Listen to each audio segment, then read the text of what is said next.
Sou Douglas Carvalho e eu vim tratar um pouco mais sobre o Código Penal e quais crimes estão previstos na lei penal. De início, temos o crime mais debatido, que seria o homicídio. Então, quais são as consequências de matar alguém? Inicialmente, a pessoa que mata alguém, provavelmente, a depender do caso concreto, poderá ter contra si uma prisão preventiva, ou seja, ser preso e responder ao processo preso. Entretanto, a depender da situação, pode não ser preso também.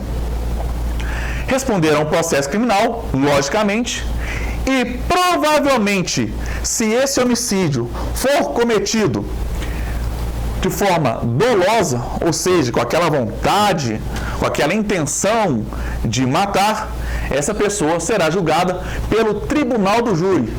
Caso agora ela mata alguém de forma culposa, não tinha aquela intenção de matar, ela não será condenada pelo tribunal do júri, e sim por um juiz de carreira. Enfim, entretanto, apesar de matar alguém, se o homicídio ocorrer de uma forma especial, como eu digo, utilizando promessa de recompensa, pagar alguém para matar, ou por outro motivo torpe, insignificante, eu estaria diante de um homicídio qualificado, ou seja, minha pena seria muito maior.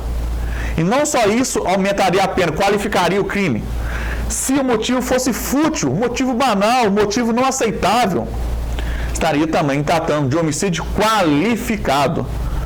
Agora, se eu utilizo emprego de veneno, se eu utilizo fogo, queimo a pessoa e mato ela, se eu uso explosivos, eu mato por asfixia, tortura ou qualquer outro modo cruel, ou de que possa resultar perigo comum, ou de forma cruel, eu também estaria de homicídio qualificado. O homicídio partiria de uma pena muito maior. A pena poderia chegar até, por exemplo, 30 anos. Agora, se eu utilizo de traição, emboscada, atiro pela pessoa por trás, eu marco um horário para encontrar com ela só para matar, sem que ela perceba, ou mediante dissimulação ou outro recurso que eu dificulte a defesa da própria vítima, também estaria diante de um homicídio qualificado. E não basta todas essas previsões. Agora, se eu mato alguém e para assegurar que a pessoa vai estar morta, eu oculto ou utilizo da impunidade ou vantagem de outro crime, por exemplo, eu matei alguém e atirei nas pessoas próximas ali para não testemunharem, por exemplo, ou ocultar o próprio corpo, esconder para que ninguém encontre, estaria também diante de um homicídio qualificado. Logo, a pena ela pode variar entre 6 a 20, se não tiver nenhuma dessas qualificadoras, e de 8 a 30, se caso tiver alguma dessas qualificadoras. Fazendo correção, se o crime for praticado sem cometimento de nenhuma qualificadora, a pena pode variar de 6 a 20 anos.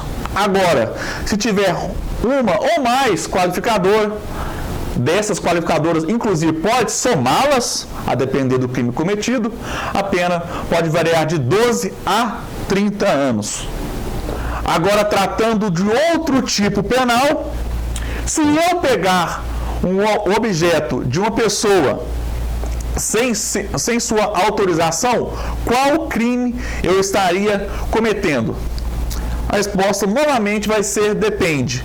Pois, se eu pego um bem sem autorização do dono, por exemplo, sem utilizar violência, mas de forma sorrateira, vou até a mesa do meu colega de trabalho, pego o celular e vou embora. Eu não uso violência, eu não o ameaço, ele sequer viu. Fui bem sorrateiro, peguei o celular e fui embora. Neste caso, sem qualquer violência ou grave ameaça, eu estaria diante do crime de furto, com uma pena de 1 a 4 anos. Entretanto, se eu pratico o furto durante o repouso noturno, à noite, enquanto os donos do objeto estão dormindo, por exemplo, eu vou lá e furto uma televisão, um celular e vou embora, vou ter um aumento de pena de 1/3 se eu cometer o crime dessa forma. Outra coisa interessante e uma novidade: o que é coisa móvel? O que eu posso furtar? A própria energia elétrica ou qualquer outra que tenha valor econômico também é coisa móvel. Ou seja, o famoso gato que eu faço, eu estaria cometendo o crime de furto. Além disso, se eu utilizo de destruição, rompimento de obstáculos, pulei o muro, quebrei o portão para entrar na casa, para subtrair um bem, eu estaria diante de um furto qualificado, uma pena maior. Mesmo também, se eu utilizo de abuso de confiança, alguém confia tanto em mim que me entrega as chaves, e eu vou lá, entro na casa e furto as coisas dela, ou mediante fraude, ou mediante escalada, eu estaria também diante de um furto qualificado, uma pena maior. Agora, não só eu furto, mas chamo um amigo, um colega, mais de uma pessoa. Se nós dois, nós três, nós quatro formos praticar o crime de furto, não só eu recebo a pena de furto, como os outros também, agora também ele qualificado pela utilização de mais de uma pessoa. Enfim, mas nesse caso agora, eu quero pegar aquele objeto da vítima, mas eu forço, eu utilizo de violência, utilizo de grave ameaça. É o mesmo crime? É furto? Não. Neste crime, eu estaria diante de um crime de roubo. O que vai diferenciar isso, um crime de furto e um crime de roubo, é a utilização da violência ou grave ameaça ou alguma forma que impossibilita a resistência da vítima. Se eu, por exemplo, eu sei que ela está numa sala, eu tranco ela na sala e vou furtar as coisas dela no outro cômodo, ou eu amarro ela, estaria também diante de um crime de roubo. E a pena irá aumentar até a metade se a violência ou grave ameaça é exercida com o emprego de arma de fogo, bem como vai ter o aumento se eu utilizar de uma ou mais pessoas para me ajudar a cometer esse crime. Agora, se a vítima está em serviço de transporte de valores e o agente conhece de tais circunstâncias, também estaria diante de um crime de roubo, roubo com aumento de pena. Uma novidade se o agente manter a vítima em seu poder, restringindo sua liberdade, eu estou impossibilitando a resistência dela, logo estaria no crime de roubo. Mantendo aqui, se a subtração for de veículo e eu levo ele a ser transportado para outro estado, também o roubo trata-se, além de tratar-se de roubo, tem um aumento de pena de 1/3 até a metade. Agora, outro tipo penal que ocorre é se eu tocar uma pessoa com intenções sexuais sem penetração, vou estar cometendo crime? E novamente, depende. Qual crime eu poderia estar cometendo? Poderia estar cometendo estupro quando eu constranger a vítima, mediante violência ou grave ameaça a ter conjunção carnal. Eu vou constranger, ameaçar ela de alguma forma, permitir que ele se pratique até outro ato libidinoso. Aqui neste caso, a lei não exige que haja a própria conjunção carnal, a própria penetração.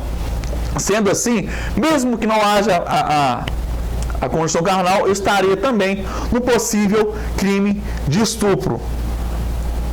Outro possível crime sexual que pode ocorrer é a própria importunação sexual, quando praticar contra alguém e sem a sua anuência, a pessoa não sabe, a vítima não sabe, ato libidinoso com o objetivo de satisfazer a própria lascívia ou a de terceiro, estaria no crime de importunação sexual.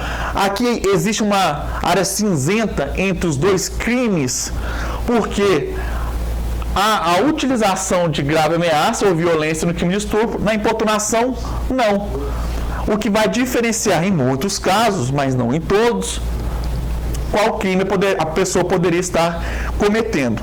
Agora vem o importante, que até de certa forma deve ser esclarecido, é a questão do assédio sexual. Porque o assédio sexual acontece quando eu constranger alguém com o intuito de obter vantagem ou favorecimento sexual. Mas neste caso, ele precisa que o autor do crime, aquele que está cometendo o crime, ele seja superior e hierárquico ou ascendente, inerente ao exercício de emprego, cargo ou função. Vou dar um exemplo que acontece, é o patrão constranger sexualmente um funcionário, uma funcionária. Logo estaríamos no crime também de assédio sexual. Enfim, existe o quarto crime sexual agora do estupro de vulnerável. O estupro de vulnerável é conjunção carnal ou qualquer ato libidinoso. Não precisa necessariamente ter a conjunção carnal. Com ou sem consentimento. Mesmo que a vítima consente, pode ser estupro vulnerável, a depender das condições que eu vou passar a seguir. Contra uma vítima que não está em condições de expressar sua vontade e ou que não possui o discernimento necessário para a prática do ato. A pessoa não sabe distinguir o que está acontecendo naquele momento. Bem como qualquer outra razão não possa oferecer resistência contra o suposto autor. Digo especialmente aqueles com menores de 14 anos. Qualquer ato libidinoso com o menor de 14 anos, mesmo que ele tenha consentimento, estaríamos diante de um estupro de vulnerável, haja vista que não está em condições de expressar sua vontade. Mas eu não me limito tão somente ao menor de 14, pois a lei pune o estupro de vulnerável com o intuito de proteger quem tem a menor possibilidade de defesa. Além do menor de 14, aplica-se aos portadores de enfermidades ou deficiências mentais ou que, por qualquer outro motivo, tenha sua capacidade de resistência diminuída. Por exemplo, uma pessoa dopada ou que está alcoolizada. Por fim, eu finalizo alguns tipos penais no Código Penal e encerro aqui a minha aula. Obrigado.